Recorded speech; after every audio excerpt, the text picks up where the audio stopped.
Assim, eu vou fazer, tá bom? Você precisa da foto, isso aqui, faça as aulas. Só para apresentar rapidinho, a senhora Tia Maria, ela já deu essa aula, então vai ter que ser então agora. Acho que sim, para você. Essa aula para a gente, que é a última vez. Então, queria agradecer a presença mais uma vez aqui nessa aula, é uma aula muito boa. Então, muito obrigado. Espero que vocês aproveitem. Oi, gente, boa tarde. Então, eu sou a Maria Luísa, né? Sou a médica assistente aqui do Centro de Controle de Infecção Hospitalar. E essa aula de mecanismos de resistência em bactérias gram-positivas a gente faz com os residentes aí ao longo dos estágios, né? De CCH todos os meses. E aí, há um tempo, eu venho dando essa aula também para o pessoal da residência em terapia intensiva. A gente vai passar a maior parte do tempo falando sobre Staphylococcus aureus, e aí, no final da aula, eu vou conversar um pouquinho sobre Enterococcus, porque tem alguns pontos importantes também relacionados à resistência bacteriana, tá? Então, sempre que a gente fala sobre resistência bacteriana, a gente tem 4 mecanismos de resistência principais, e isso vale para qualquer bactéria. A gente tem produção de enzimas inativadoras, que é super comum em bactérias gram-negativas. A gente tem presença de bombas de refluxo, que é colocar o antibiótico para fora, né? A gente tem isso tanto bactérias gram-positivas quanto gram-negativas. Alterações de permeabilidade, que são mais ou menos importantes dependendo da bactéria que a gente tem. Então, por exemplo, Pseudomonas e Enterococcus, a gente tem mais alterações de permeabilidade, por isso eles têm resistência intrínseca a muitos antibióticos. E a gente tem alterações de sítio de ligação, né, que consiste em alterar mesmo o sítio de ligação daquele antibiótico e fazer com que ele não funcione mais. Isso daqui também é muito comum nos beta-lactâmicos. E aí, quando a gente quando a gente compara a parede do gram-positivo e do gram-negativo, de maneira imediata, a gente já vê uma diferença muito importante, que é a espessura da parede celular, né? Então, o gram-positivo ele tem uma parede celular muito mais espessa e o gram-negativo, né? Então, aqui é a parede de peptidoglicano do gram-negativo, vejam que é bem diferente. E é por isso que o gram-positivo é gram-positivo, né? Porque ele retém o corante na hora que a gente faz a coloração de gram.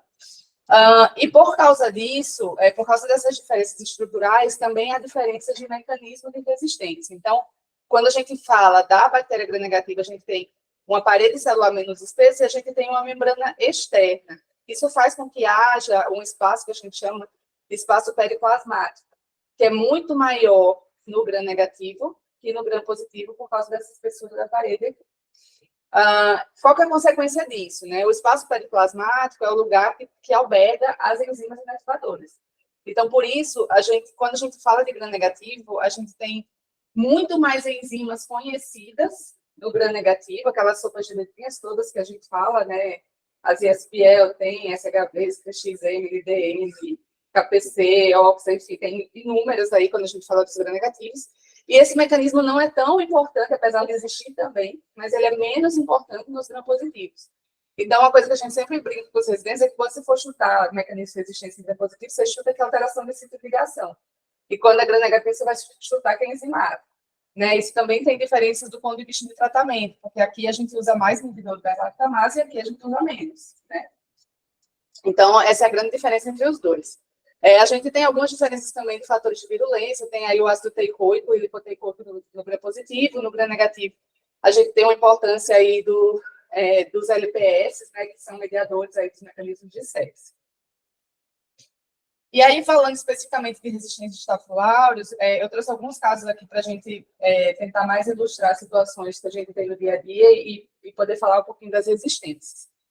Então, esse primeiro caso aqui é uma paciente de 3 anos, que chega na consulta aqui com essas lesões, então ela tem lesões aqui disseminadas, e aí, dentre as alternativas para tratamento, indica a incorreta. Essa paciente já tinha feito tratamento tópico, que não tinha funcionado, e a mãe chegou aí com essas lesões disseminando para poder fazer tratamento. Primeiro, qual que é o diagnóstico dessa paciente? Impetigo, né? E o impetigo, quando normalmente ele não tem indicação de tratamento sistêmico, mas quando ele é disseminado, ou quando tem falha terapêutica, ele tem indicação de tratamento sistêmico. E aí, dentre as opções aqui, o que a gente não deve usar para tratar esse impetigo?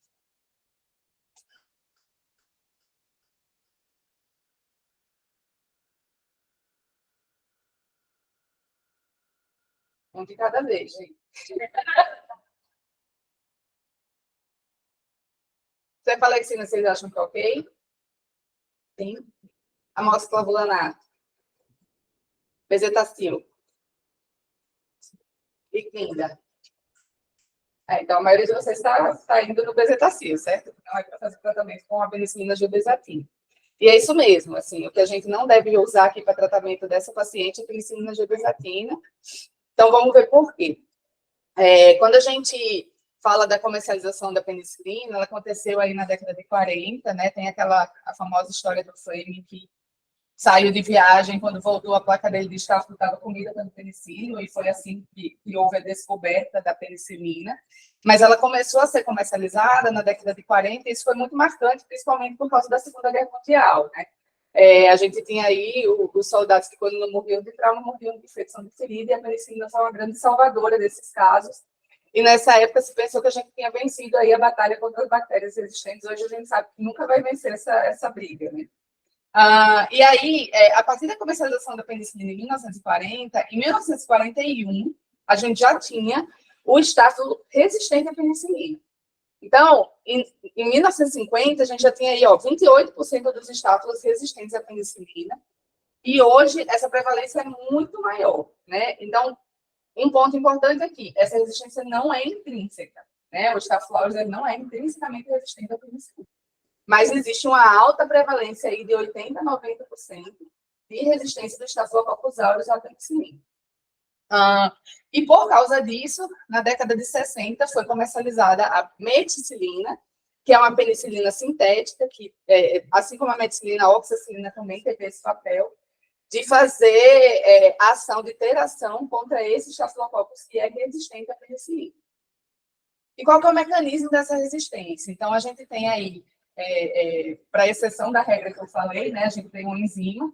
Então, a penicilinase, ela é mediada por um gene, todos os genes de beta-lactamase são genes BLAS, né, o gene BLAZ. Ele é um gene plasmidial, provavelmente foi adquirido do Staphylococcus negativo. E ele confere resistência aí a penicilinas naturais e algumas penicilinas sintéticas. Então, quando a gente fala de amoxicilina, também não funciona. Ampicilina também não funcionaria para esse estáfilo. E a prevalência dele, como eu falei, é de 80% a 90%. Então, isso faz com que eu não possa fazer terapia empírica para Staphylococcus aureus com penicilina isoladamente, né? Por outro lado, se eu tenho uma penicilinase, é uma enzima, eu posso fazer beta-lactâmico com inibidor de beta-lactamase para esse paciente?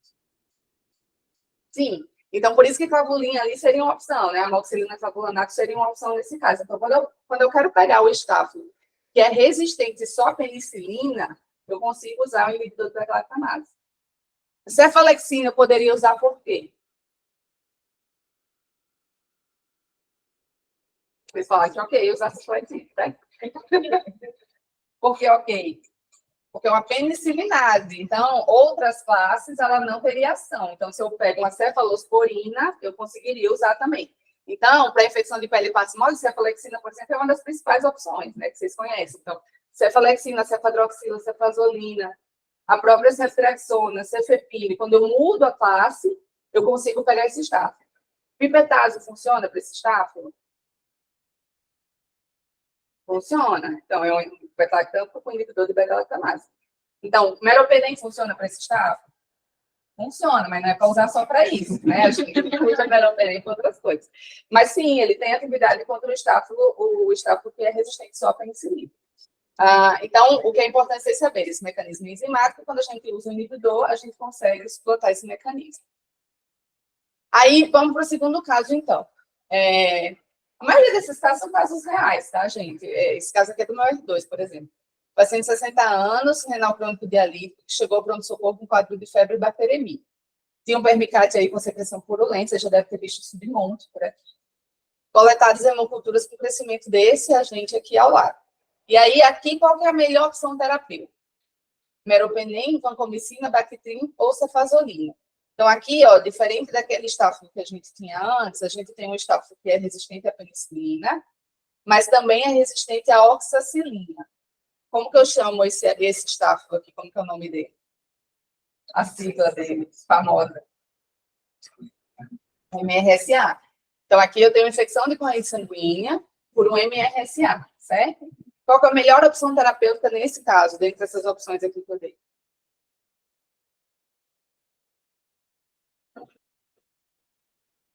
Pode falar mais alto. Eu deixo. Pode falar, gente. Se errar, não tem problema. Do jeito daqui para isso. Vamos. Alguém tem alguma outra opção? Alguém daria alguma outra coisa?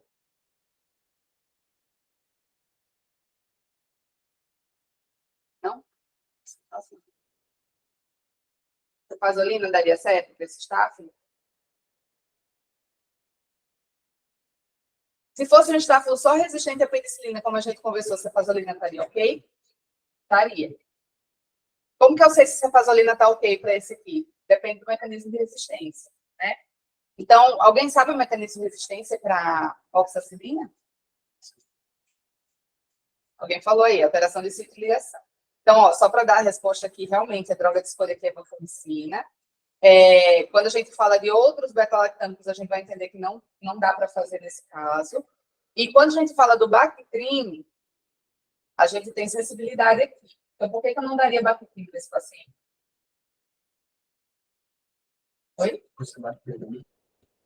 É uma droga bacteriostática, então a gente não costuma dar para um paciente com bacteremia, tá? A gente tem alguns estudos aí, que são retrospectivos, que sugerem que o Bactrim é pior que o Vanco, quando a gente fala de infecção sanguínea. Tá? Então, não é uma droga que a gente costuma fazer, mas é uma droga que a gente costuma fazer para outras infecções. Então, por exemplo, quando eu tenho osteomielite por MRSA, é uma boa opção terapêutica, porque tem uma boa penetração óssea, é uma terapia que eu posso dar oral e posso dar a longo prazo. Então, falando aqui do MRSA, né? Então, a gente teve a comercialização da methicillina em 1960 e um ano depois, a gente já tinha resistência à methicillina descrita em Staphylococcus aureus. E aí, na década de 80, a gente começou a ter surtos de MRSA nos hospitais, e aqui foi um dos períodos que o controle de infecção hospitalar mais se desenvolveu, porque a partir desses surtos foi que surgiram todos aqueles esquemas de investigação, de SWABs de vigilância, de corpo de pacientes, descolonização. Então, isso tudo foi feito a partir dos surtos de MRSA, e a partir daqui começou a haver comercialização da vancomicina, que era uma droga que já existia antes, mas como a gente tinha a methicillina, que era uma boa opção terapêutica, não era uma droga tão utilizada como a partir desse momento, tá? Então, a vancomicina começou a ser mais utilizada aqui a partir da década de 80. E qual que é o mecanismo da resistência à methicillina, então? A gente tem aqui, diferente daquela penicilinase, a gente tem uma alteração de sítio de ligação. Então, como que chama o sítio de ligação dos beta-lactâmicos? Alguém sabe? Meninos residentes da ENFEI. PBP. Então, os beta-lactâmicos, eles atuam na transpeptidase, que é também chamada de proteína ligadora de penicilina, PBP. Então, o estáfilo tem essas PBPs aqui, a principal PBP do estáfilo é a PBP2, então ela tem uma mutação para uma PBP2A, e a partir do momento que ela tem uma mutação, o beta-lactâmico não funciona mais nela, tá? Isso significa que, a partir desse momento, eu perdi a classe dos beta-lactâmicos. Então, não adianta usar inibidor de beta-lactamase aqui, porque aqui não é enzima, né? Aqui é uma alteração de ciclo de ligação. Então, não adianta eu usar pipetase, não adianta eu usar ceftriaxona, não adianta eu usar meropenem para esse estado. Eu preciso mudar de classe, e aí, quando a gente muda de classe, a droga de escolha é o ricoveprídeo, que no caso aqui era a vancomicina, mas a gente pode, dependendo da infecção, pensar em outras classes. Então, a gente pode pensar em indamicina, em Bactrim, em quinolonas. Isso depende muito do tipo da infecção do paciente, tá? Então, só voltando aqui nesse caso, a gente não poderia usar nem meropenem, nem cefazolina por causa disso, tá? Então, toda vez que eu tenho oxa-R, eu tenho alteração de ciclo de ligação. Então, vamos lá. Esse terceiro caso é um paciente de 69 anos. Esse caso aqui está publicado, tá? Não é meu, não. Sem antecedentes mórbidos ou internação recente. Internou por quadro de tosse produtiva e febre. Estava em uso de ácido, já fazia 2 dias, não melhorou. Foi admitido aí taquicárdico, com PA de 7/5, saturação de 83, foi entubado, iniciado antibiótico, realizado tomo de tórax e cultura de secreção traqueal. Então, ó, olha, esse cara tem uma pneumonia necrotizante e ele tinha um estáfilo que também era oxa-R. Tem algo mais que chama a atenção de vocês em relação a esse estáfilo, quando a gente compara com esse aqui?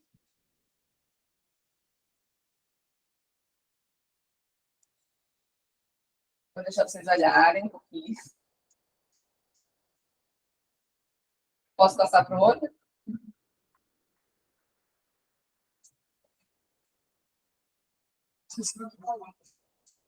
Quinolonas, o que mais?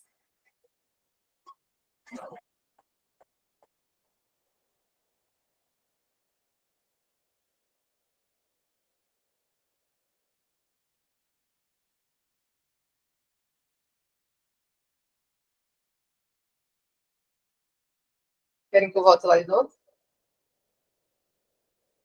Não precisa. Ó, vejam o perfil de sensibilidade aqui, ó. É sensível a quinolona, sensível a clinda, sensível a aérea, sensível a linezolida, sensível a Bactrim, Teipivan. Na verdade, a resistência que esse estáfilo tem é só oxacilina e penicilina, né? Diferente daquele outro que a gente tem resistência a muito mais drogas. E uma outra coisa que chama atenção neste paciente, o que é? Oi? A gravidade é uma das coisas, e tem uma outra coisa que também chama atenção. Para ele ter um MRSA. Ele tem uma bactéria que já é resistente. Mas ele não tem um histórico de internação recente. E nem de uso de antibiótico. Né? Oi? Exatamente. Então, esse paciente tem um Staphylococcus aureus, um MRSA, que é adquirido na comunidade. Essa entidade a gente chama de CA-MA, tá? Para diferenciar do Staphylococcus que a gente adquire no hospital. E qual que é a grande diferença do CA-MAS? O CA-MAS foi descrito aí já no final da década de 90, tá? E aí tem alguns serviços nos Estados Unidos que mostram já uma alta prevalência desse Staphylococcus na comunidade mesmo, assim. Então, 70% dos estáfilos comunitários que eles têm já são CA-MAS. E por que acontece o CA? E por que tem essa diferença entre o CA-massa e o massa adquirido no hospital? Então, quando eles foram investigar isso melhor, eles viram que o estáfilo adquirido no hospital tinha uma estrutura genética que a gente chamava de cassete cromossomo. É um elemento genético móvel, que nem tem o plasmídio, a gente tem os cassetes cromossômicos. Então, são ilhas de resistência, elementos genéticos que conferem resistência. E quando a gente ia olhar o MRSA do hospital, eles pertenciam principalmente aos cassetes tipos 1, 2 e 3, que tinham mais genes de resistência aqui. Então, quando eles eram mais longos e tinham mais genes de resistência, esse estáfilo era associado a mais resistência bacteriana. Então, ele tinha resistência à quinolona, resistência bacteriana, resistência clínica. Os estáfilos comunitários, apesar de serem MRSA, então eles tinham lá o gene MECA, que é o gene que confere a resistência para os beta-lactâmicos, eles pertenciam a cassetes cromossômicos menores. E esses cassetes cromossômicos faziam com que tivessem menos genes de resistência associados. Então, a gente tinha o hospitalar, pertencentes aos cassetes cromossômicos 1, 2 e 3, e os comunitários, que eram 4 e 5, que pertenciam aos cassetes cromossômicos menores. E uma outra coisa que foi falada também, né, que chamava atenção, deixa eu só botar aqui, era a virulência, né, desse agente. Então, o Staphylococcus aureus da comunidade, ele parecia muito mais virulento que o estáfilo do hospital. O estáfilo do hospital, a gente via muito pacientes positivos, pacientes que já estavam acamados, pacientes que já estavam hospitalizados há muito tempo. Eles tinham principalmente infecção de corrente sanguínea. Esses pacientes que tinham estáfilo comunitário, eles tinham ou pneumonia necrotizante, ou abscessos, paciente necrotizante ou infecções profundas de partes moles.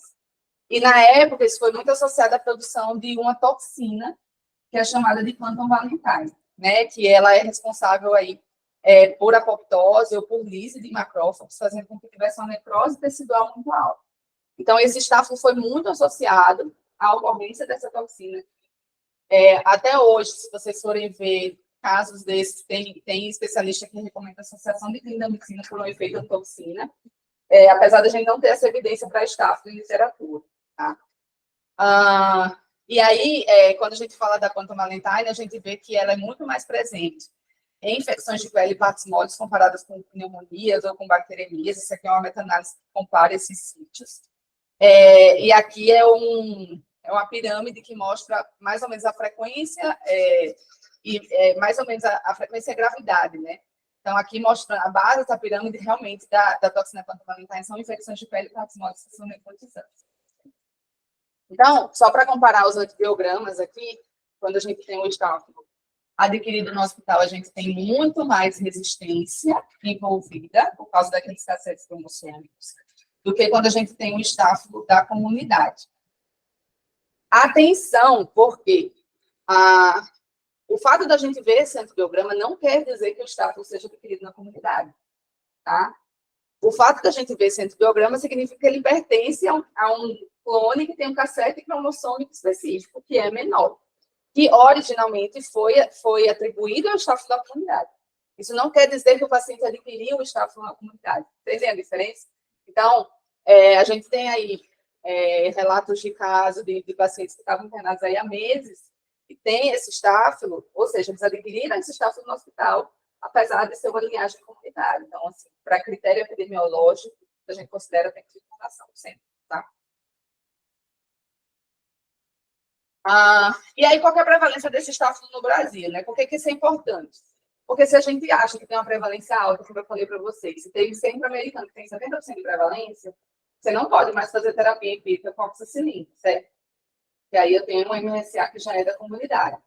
Então, se vocês forem ler guideline de infecção de pele parasmóticas nos Estados Unidos, por exemplo, eles não vão dar beta-lactâmicos como opções terapêuticas, tá? Porque justamente por causa da prevalência desse estáfilo. Então, eles vão dar clindamicina.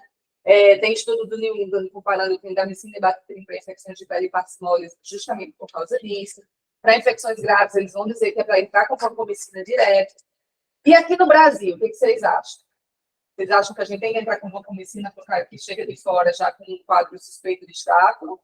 Ou não vale a pena ainda pela prevalência que a gente tem? Vocês lembram de ter visto a MRSA da comunidade? Alguém tem alguma experiência nesse sentido? Não.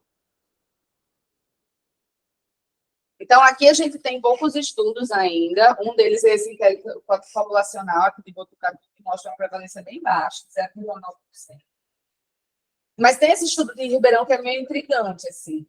Esse estudo aqui, ele pega pacientes que foram hospitalizados e que tiveram isolamento de estáfilo. E aqui, ó, das infecções associadas à comunidade, dos estáfilos, eles tiveram aqui, ó, de 160 casos, né, mais ou menos, 55 deles eram oceanáticos, então quase um terço. E isso eles acharam em populações menores que 5 anos. Então, talvez valha a pena a gente ficar alerta para crianças com abscessos profundos nesses casos, tá? Mas ainda não é um trabalho que justifique a terapia empírica com vancomicina. É para pacientes comunitários. Aqui do HC, né, a gente tem esse estudo da Daniela, que foi residente nossa, fez um estudo aí com pacientes ambulatoriais e acompanhantes do HU, achou uma prevalência de estáfilo em 42% desses pacientes de colonização por estáfilo, sendo que 2,3% eram MRSA, ou seja, pela definição, eram MRSA na comunidade. Né, também é uma prevalência baixa. Então, até o momento, a gente não tem evidência que sustente a gente fazer vancomicina como terapia empírica aí desses casos. Tudo bem até aqui? Então, o próximo. Paciente de 61 anos, sexo feminino, diabetes, hipertensão, dislipidêmica, doença renal crônica dialítica. Tinha sido tratado em 2006 por uma corrente sanguínea por enterococos e tinha um histórico aí de uma piomiosite que não tinha agente isolado e por isso foi tratada por 7 semanas por ano. Em 2007, ela foi submetida a uma artrodese de coluna, evoluiu com uma infecção de sítio cirúrgico e uma osteomielite por MRSA. Depois foi tratada com vanco de novo, 20 semanas. 2008, hospitalizada por síndrome da cauda equina, por nova fratura de coluna. E aí, nessa época, ela começou a demonstrar hemoculturas positivas para MRSA, que persistiram após 2 semanas de tratamento, mesmo com a vancocinemia maior que 19 e a ectrazolofágica sem vegetação. Então, uma paciente que historicamente tinha usado aí muitas semanas, né, de vancomicina no passado, e finalmente interna com a bacteremia por MRSA, que estava refratária ao tratamento com vanco. Tá? A hemocultura dessa paciente tinha um Staphylococcus aureus aqui, teoricamente sensível a vanco com MIP2, isso aqui era um método automatizado. E quando eles pediram para confirmar esse MIC por microdiluição em caldo, que é o método padrão ouro, eles viram que, na verdade, era um estáfilo com resistência intermediária à vancomicina. Então, esse MIC de 4 que é associado à resistência intermediária. Tá? Esse aqui é um relato de caso de 2011 aqui do Avaí. Aí eu vou passar outro caso e a gente discute, tá? O outro caso é o seguinte: paciente de 35 anos, que tinha um diagnóstico de micose fungóide, diabetes, dependência de cocaína. Foi admitido lá no Instituto de Psiquiatria, por celulite de perna, tratado com cefalexina e alta com clínica. 8 meses depois, ele reinterna com quadro de depressão e infecções de pele e recebeu vanco e cefepime. Ficou no hospital para químio. Um mês depois, ele teve uma bacteremia por MRSA, que foi tratada com vanco de novo. Usou vanco durante 13 dias, que foi trocada porque não estava atingindo o nível adequado. Então, estava tendo uma vancocinemia de 8,7 no máximo. E aí, trocaram por teico e fizeram mais 14 dias de tratamento. Terminou a teicoplanina, apresentou nova febre. E aí, esse cara vem com MRSA, só que dessa vez resistente à vancomicina, não intermediária, resistente. Tá? Resistente a vanco, teico, citro, clinda, éritro e bactéria. Um swab retal positivo com Enterococcus fecalis resistente à vancomicina também. Tá? Então, pensando aí nos casos 4 e 5, a gente tem, no caso 4, um paciente com resistência intermediária a vanco, que usou vanco durante várias semanas. E no caso 5, um paciente que também usou vanco por muito tempo, tem uma colonização com enterococo e veio com resistência à vancomicina. Tá? Vocês acham que, no caso 5, no último caso, a resistência se deu pelo uso prolongado de vanco, ou a resistência se deu por transferência de plasmídio do enterococo? Então, alternativas A e B. No caso 4, o tratamento pode ser realizado aumentando-se a dose de vanco. E o último, o mecanismo de resistência em ambos os casos é enzimático. Então, eu posso tentar um sinergismo com aminoglicoside. Posso tentar ir vanco e gentamicina, por exemplo. Vou pedir para levantar a mão, porque eu acho que eles não vão falar. Quem acha que é A resposta? Quem acha que é B? Quem acha que é C? E quem acha que é D? Então, ficamos entre B e C, não é isso? É isso. Tá bom, então vamos discutir. Então, ó, a resistência à vancomicina, a resistência intermediária foi descrita também na década de 90 no Japão, e a resistência completa, que é o caso do caso 5, foi descrita em 2002. Né? E aí, nessa época, também surgiram aí a comercialização da linezolida e da promicina, que são drogas alternativas para esse caso. Esse quinto caso, ele está descrito no New England, tá? É o primeiro caso de PRSA do Brasil, que aconteceu aqui no HC em 2013, tá? Então, depois, se alguém tiver curiosidade para dar uma olhada, que tem todas as características do paciente, inclusive ele tinha 2 cepas de estáfilo, uma MSSA, uma sensível à meticilina, e uma resistente à meticilina, as 2 resistentes a vanco. Aqui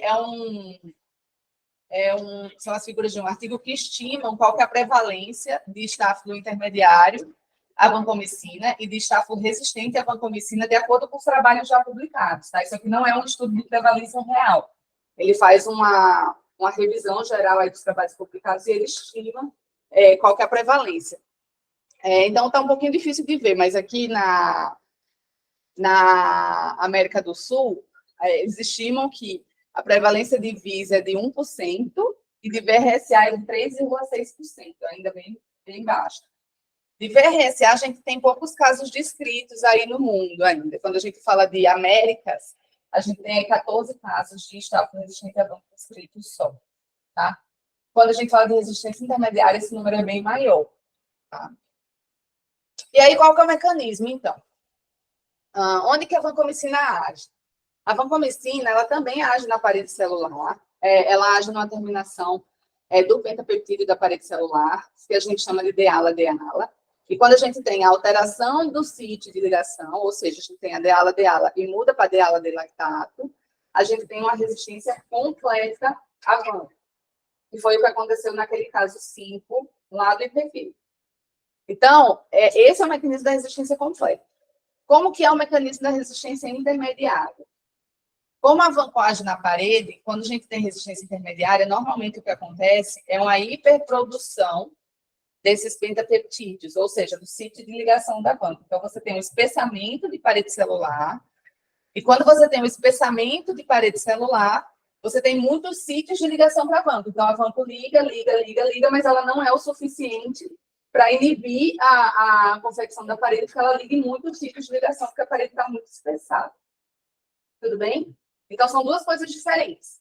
O mecanismo intermediário é o espessamento da parede, o mecanismo de resistência mesmo é a alteração de sítio de ligação. Então, nisso, voltando só para aquela questão, essa questão aqui, ó, no caso 4, o tratamento pode ser realizado aumentando-se a dose da van. Quando a gente tem uma resistência intermediária, em geral, a gente consegue sim realizar tratamento aumentando a dose do antibiótico. Porque nesse caso, não. Vocês conseguem pensar por que não dá para aumentar tanto a dose da van aqui?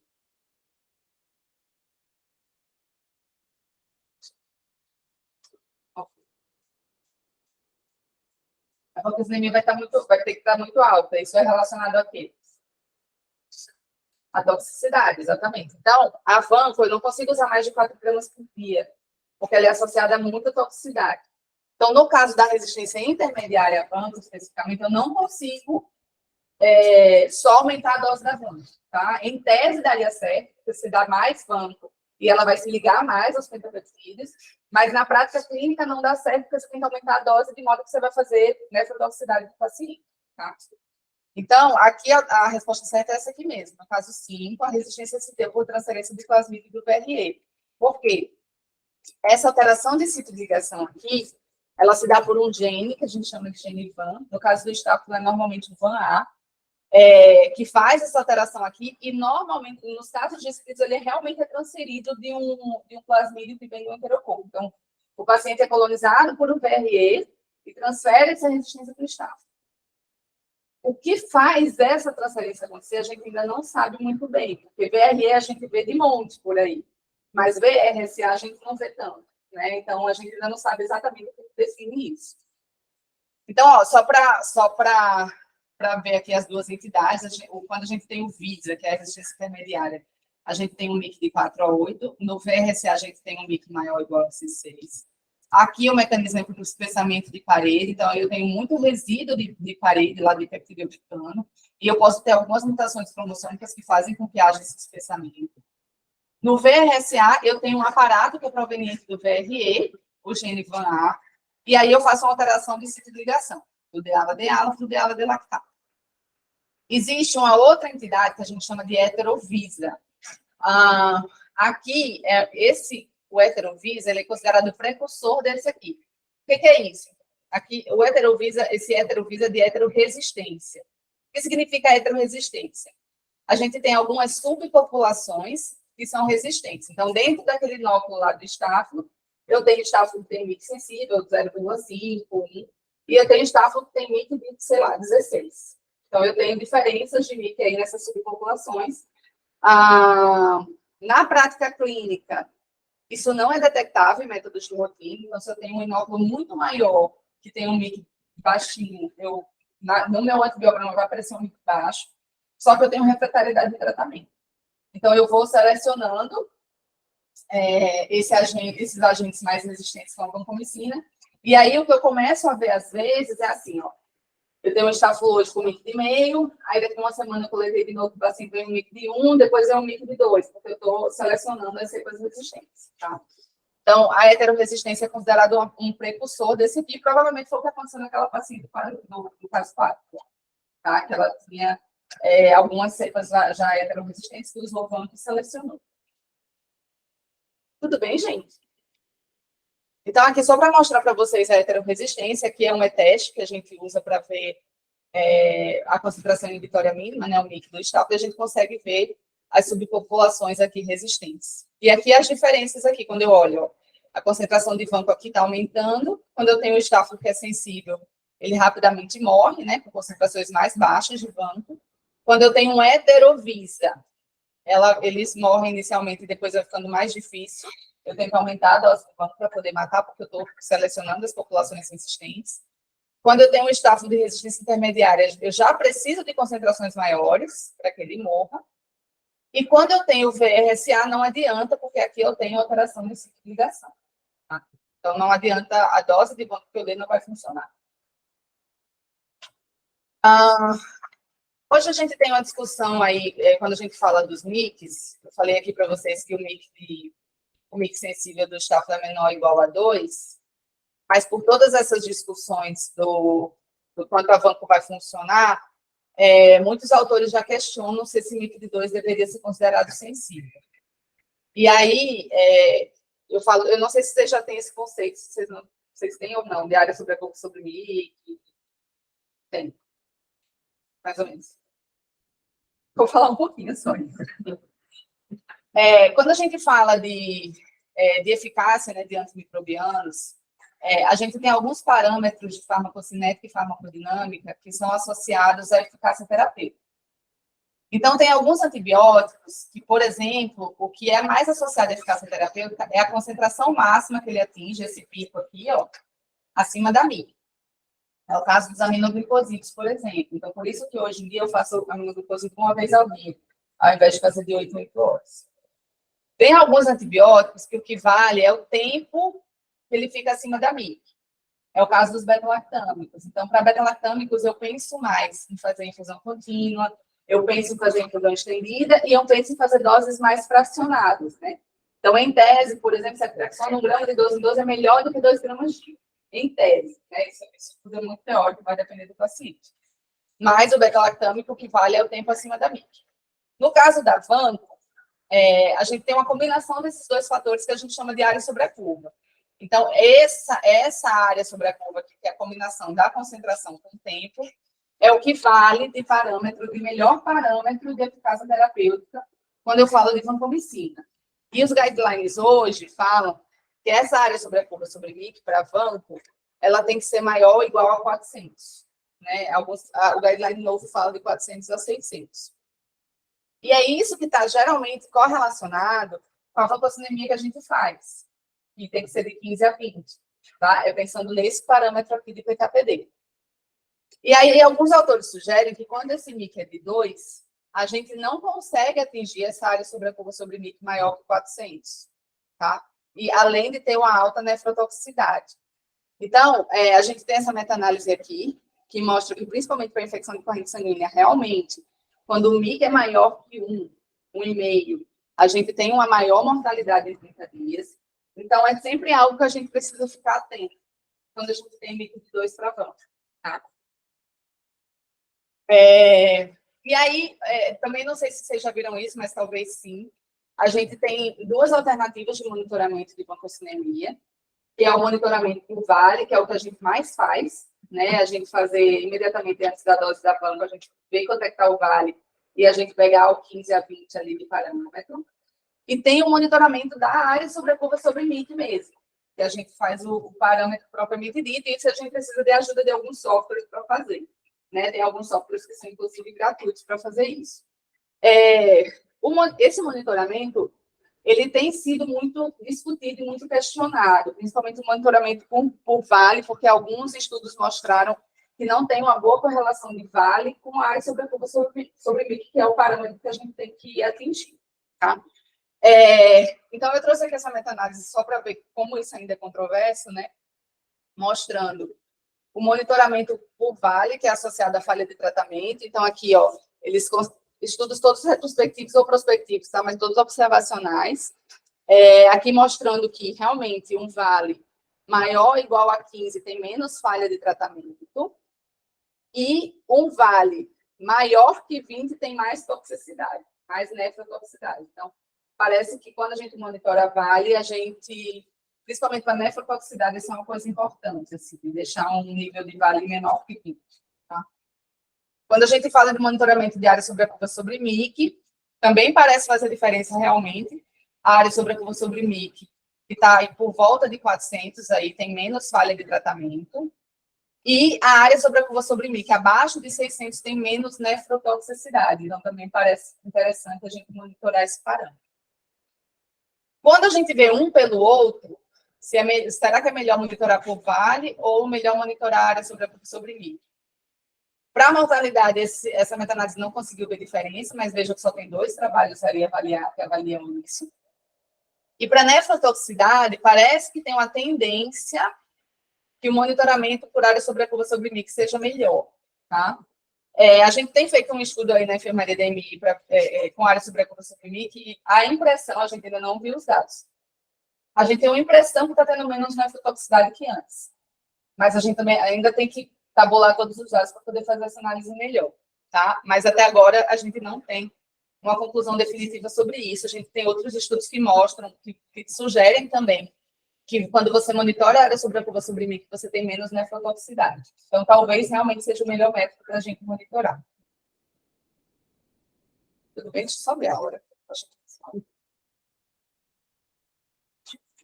Bom, 6º caso, então, paciente de 72 anos, DPLC, carcinoma epitelial do bexiga, realizou RTU, internou 20 dias por 4 de erisipela no membro inferior esquerdo, fez cefazolina, depois teve alta com cefuroxima oral. Reinternou por piora da dor no membro, além de febre. E aí os exames com a creatinina de 1,8. O que vocês acham que é a melhor opção aqui nesse caso? O paciente que já usou cefazolina, estava usando cefuroxima, não melhorou e volta para erisipela. Quem acha que é A? Quem acha que é B? Quem acha que é C? Quem acha que é D? E quem acha que é Clinda, por que não vamos?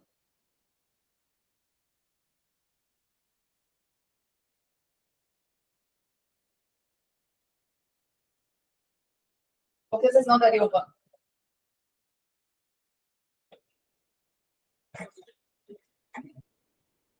Pode falar.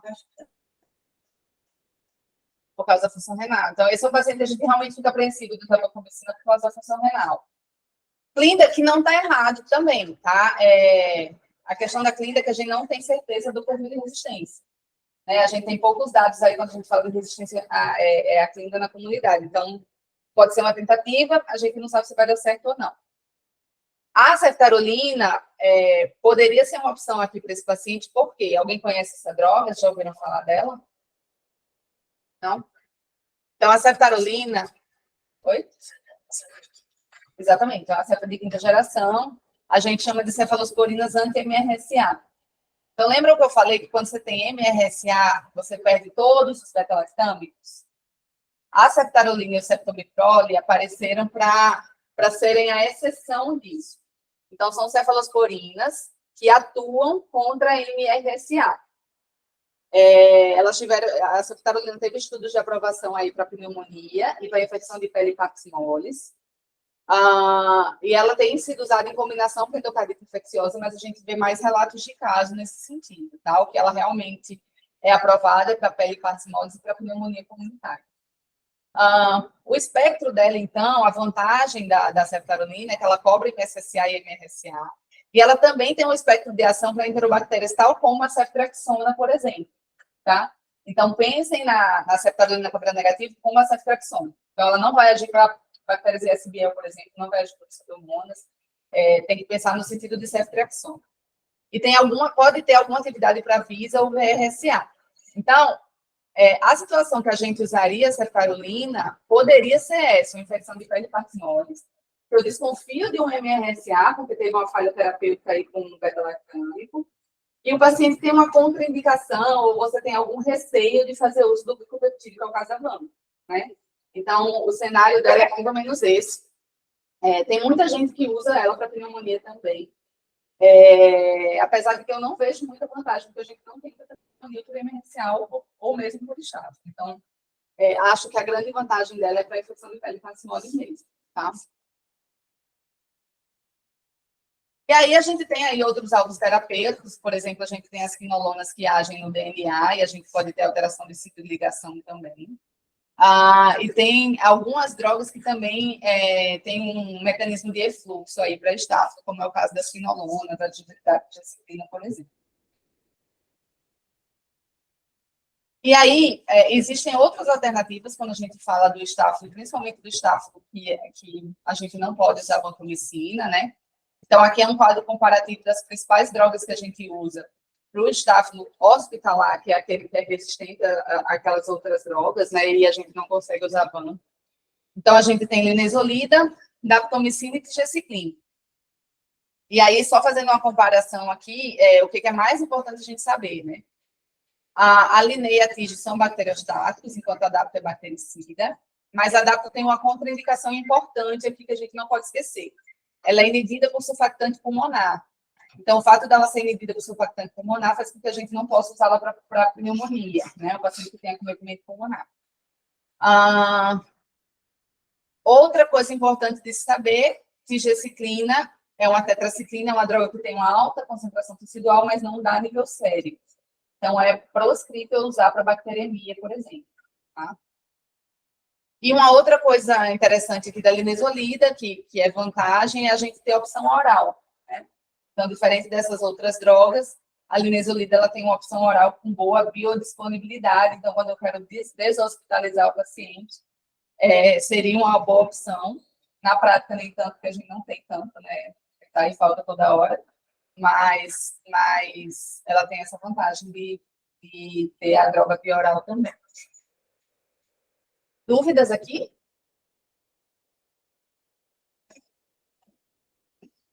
Vou falar rapidinho do enterococo, tá? E aí a gente acaba.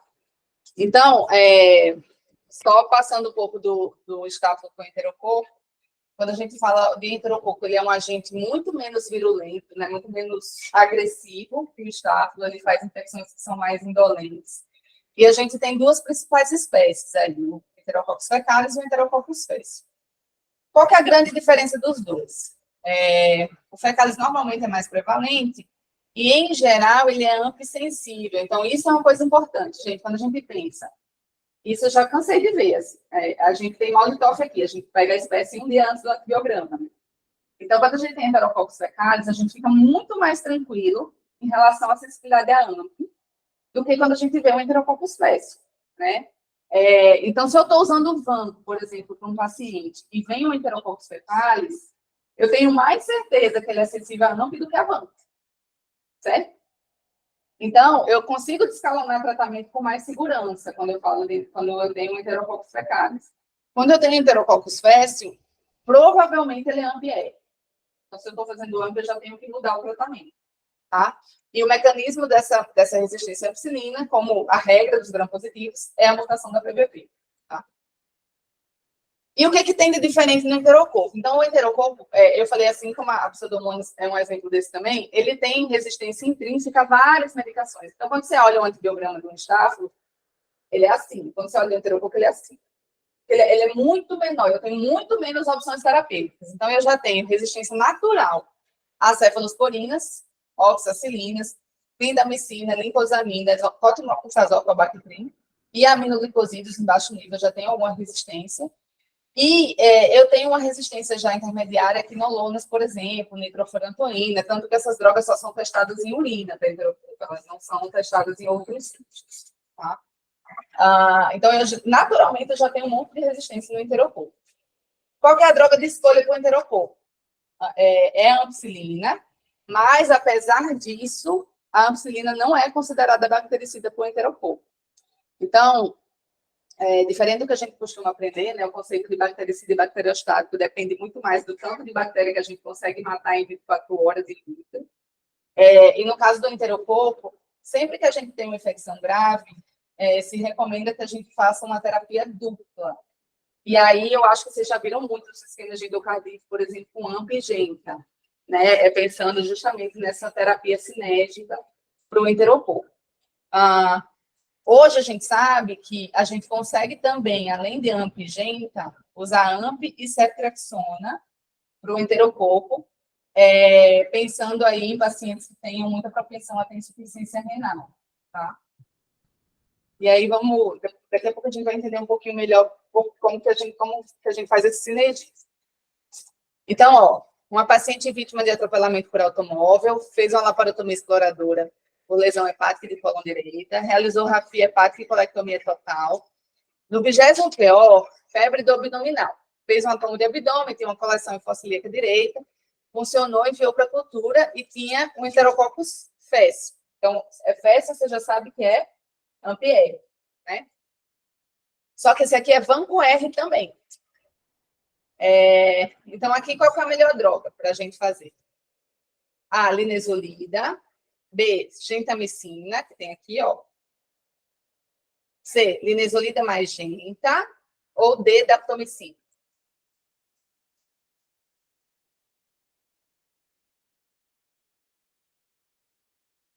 Quem acha que é A? Quem acha que é B? C e D? São pedidos de consulta, né? Esse caso tem pedido de consulta. Bom, então vamos lá. Quando a gente fala, então, dos mecanismos de resistência do enterococo, né? A vanco, a gente já conversou sobre no estáfilo, então, é aquela mutação de ciclo de ligação. A ampicilina também é alteração de ciclo de ligação. E quando a gente fala do sinergismo com a aminoglicosídeo, o que acontece? Então, normalmente, o enterococo já tem um baixo nível de resistência à aminoglicosídeo. Ele não consegue, o aminoglicosídeo não consegue entrar, tá? Enterococo. Então, o que eu faço para ter meu sinergismo? Por que eu faço ampingênito, então? Como é que eu faço isso? O beta-lactâmico, ele quebra a parede e faz com que o aminoglicosídeo entre, certo? Isso é o sinergismo. Então, toda vida que eu testo esse HL aqui, eu estou testando se o aminoglicosídeo serve para sinergismo. Por quê? Em monoterapia, eu já sei que não funciona. Certo? Então, não adianta fazer monoterapia com aminoglicosídeo com enterococo. Não funciona. Eu só testo o sinergismo, que é a resistência aqui em alto nível. Então, ó, o baixo nível de resistência, ele já existe, eu não preciso testar. Por que eu testo o High Level Resistance, então, o HL, o alto nível de resistência? Eu preciso entender se, além desse mecanismo de baixa captação da aminoglicosídeo, eu tenho um outro mecanismo aqui dentro que faz com que o aminoglicosídeo não funcione. E ele pode ser ou uma enzima que modifica o aminoglicosídeo ou uma alteração do sítio de ligação. Então, se eu tiver um desses mecanismos, mesmo que eu faça ampicilina, quebrei a parede, o aminoglicosídeo entrou, mas eu tenho um outro mecanismo que ele também não vai funcionar. Essa é a resistência em alto nível. Então, se essa resistência em alto nível existe, se ela está em um R aqui, não adianta fazer nem para sinergismo. Porque eu tenho dois mecanismos. Eu tenho esse e tenho esse. Tudo bem? E por que eu testo os dois, streptomicina e gentamicina? Porque se eu tiver uma enzima modificadora, eu posso ter uma que modifica genta e uma que modifica streptomicina. Então, se eu tiver um R e um S aqui, eu posso acreditar nisso, tá? Porque é a enzima modificadora. Beleza. Adianta eu fazer linezolida mais genta? Onde que age a linezolida? Síntese proteica, ela não age na parede. Se eu não vou quebrar a parede, adianta eu usar linezolida e gentamicina? Não. Então, eu só consigo usar aminoglicosídeo para sinergismo quando eu tenho uma droga que quebra a parede, tá? Então, vanco, eu posso usar, beta-lactâmico eu posso usar, mas a linezolida eu não consigo. Então, não faz sentido aqui usar a linezolida mais genta. Então, ó, já tiramos dois. Genta e monoterapia eu não consigo, e linezolida mais genta não faz sentido. Ou é linezolida, ou é DAP. E é isso mesmo, tá? Ou é linezolida ou é DAP. Você vai usar para esse caso aqui. Como é um fécimo, eu vou explicar por que a gente iria usar linezolida aqui, tá?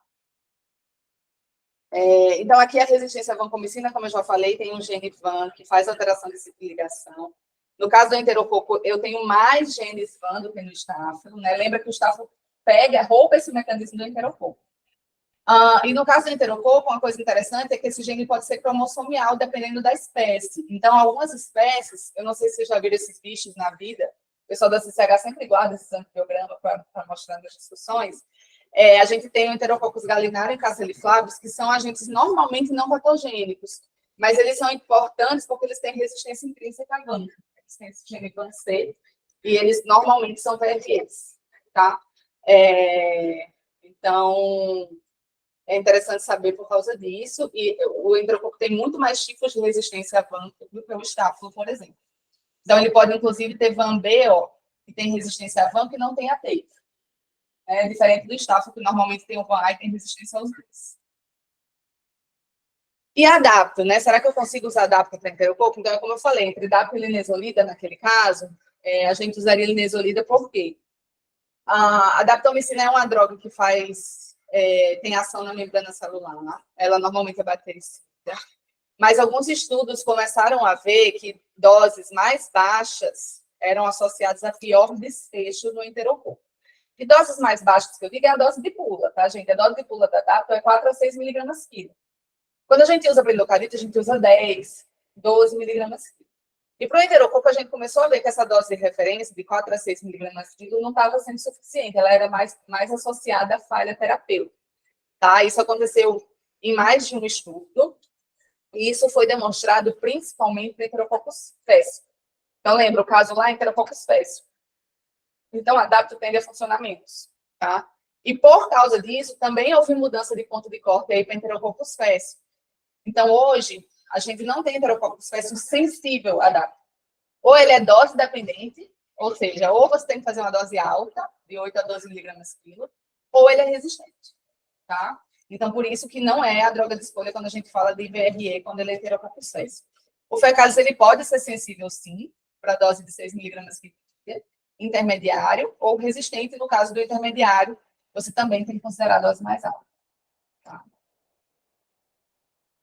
Então, só para concluir, quando a gente fala de áureos, a gente usa beta-lactâmico sempre que possível, né? A vanco continua sendo a droga de escolha para o MRSA. Lembrar do nível sérico, monitorar o nível sérico, principalmente para ver nefrotoxicidade. A gente pode usar drogas alternativas, como eu falei, bactrina, clindamicina, quinolonas, para infecções não graves. E quando a gente fala do enterococcus, a espécie já determina a resistência à ampicilina, então, lembrar que o fecalis normalmente é sensível. A aminoglicoside a gente só usa para sinergismo. A resistência a vanco é muito mais comum para o estáfilo, eles têm muito mais genes de resistência e mecanismos, esses vários genes determinam a frequência maior. E a gente prefere linezolida e daptomicina quando a gente fala de Enterococcus faecium. Tá? Obrigada, gente. Assim concluo. Uma hora, tranquilo. Dúvidas? Muita coisa, né? As pessoas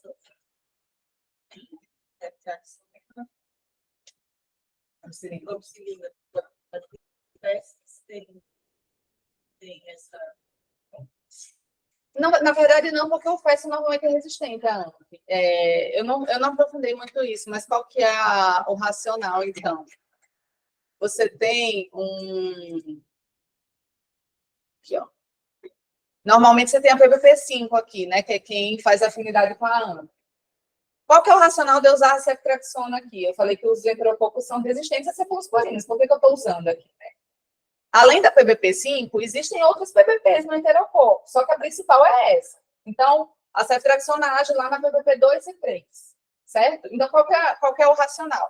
A ceftriaxona fecha as ligações da PBP 2 e 3 e sobra mais ampicilina para a PBP5. Então, é como se eu potencializasse a ação da AMP, porque ela só vai ligar mais na PBP5, já que eu tenho a ceftriaxona ligando nas outras PBPs, tá? Se eu estou com um fécium aqui, não vai funcionar, e tem alteração do PBP5. Então, não adianta fazer ampicilina, provavelmente eu vou ter que tratar essa endocardite de outra forma. Tá? Então, muito mais pela resistência AMP que não daria certo. Tá?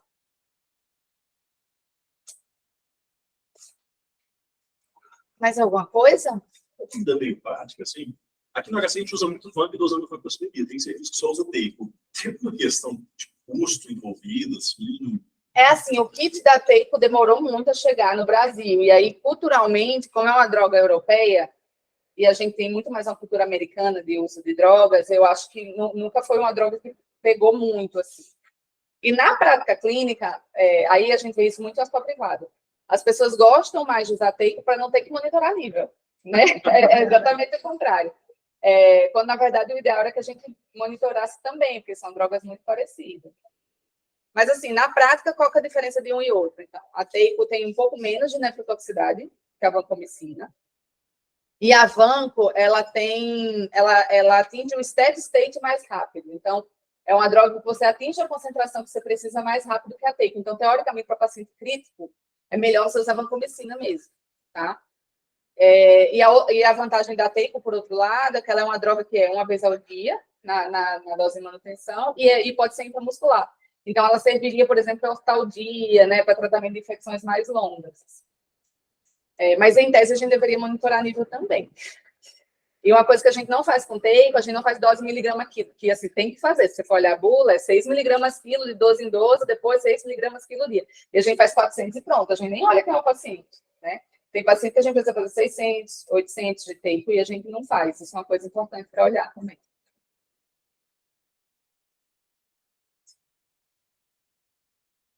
É isso? Ferramentas como pegar e como validado que isso é para a gente saber na prática. Como validaram? Se é validado, se essas ferramentas de calculadora online, se tem alguma validação, se tem uma para a gente usar, se é pedaria. Tem algum, Alex? Você lembra? Eu não. Fala que é mais para o país esse ano lá. Tem um software. Eu vou pegar o nome do software, porque eu esqueci agora o nome, mas tem alguns softwares que são gratuitos. Você coloca no site e tem. Tem as várias planilhas. Se esses sites são validados. São sim. São sim. São sim. A gente consegue usar. É porque realmente tem vários métodos, assim, né? E tem vários estudos comparando vários métodos, assim, mas a maioria desses sites que está disponível são validados sim. Inclusive, eles são associados a sites de universidades. O que mais? Acho que a gente está fazendo ainda, né, Ale, esse trabalho de ver, porque tem algumas UTIs que a gente ia fazer área sobre a curva e tem outras que a gente ia monitorar vale para poder comparar as duas estratégias. Assim. Quem está fazendo isso é a Leia, que é uma das métricas do SCH. Justamente para a gente entender isso, porque a logística é muito difícil. Toda a logística é difícil, tanto a de colher vale quanto a de fazer área sobre a curva sobre micro. Mas é o que eu falei, se vale não tiver valendo a pena, é melhor a gente se debruçar na logística da área sobre a curva sobre micro do que ficar, né? O residente tem que ir lá coletar, porque senão não coleta certo.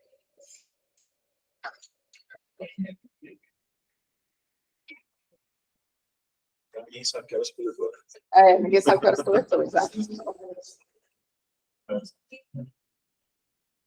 Obrigada, gente. Obrigado, Maria. É da minha...